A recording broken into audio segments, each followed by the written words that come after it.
Hello guys, তুমি আবার বসে তোমার সামনে একটা রেসিপি লইয়া তোমার হয়তো ভালো লাগবো, তোমরা হয়তো খাইছো, কিন্তু আমি আবার বানাইতেছিলাম তাই ভাবছি যে তোমার লগে একটু শেয়ার কইরা দিই।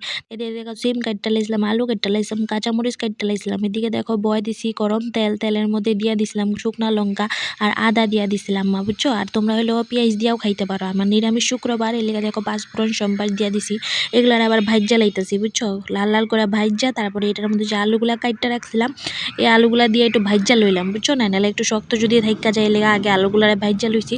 তারপরে দেখো সিমগুলারে দিয়া দিছিলাম, সিমগুলারে দিয়ে একটু তেলটা কম হয়ে গেছিল, কি করুম তেল বেশি মানে দিয়া খাইয়া অভ্যাস হয়ে গেছে তেল দিয়ে। এদিকে দেখো যে কাঁচামরিচগুলো আসলো যে এগুলো দিয়া দিছি, পরে দিতে পারতাম কিন্তু আগে দিছি কি লেগে কত মানে ঝাল ঝাল বেশি করে খাই আমরা, এর লেগে দিয়া দিছি।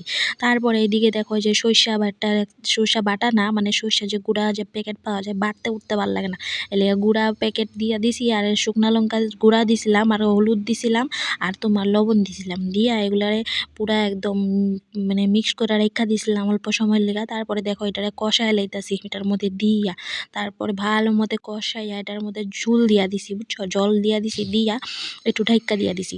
ঢাইক্কা দিলে একটু সিদ্ধটা ভালো করে হইব। তারপরে দেখো আমার এদিকে রেডি হয়ে গেছে সিম আলু দিয়া গুটিয়ালা সিমের চরচড়ি। তোমরা খাও যদি আমার কইও কিন্তু, হ্যাঁ।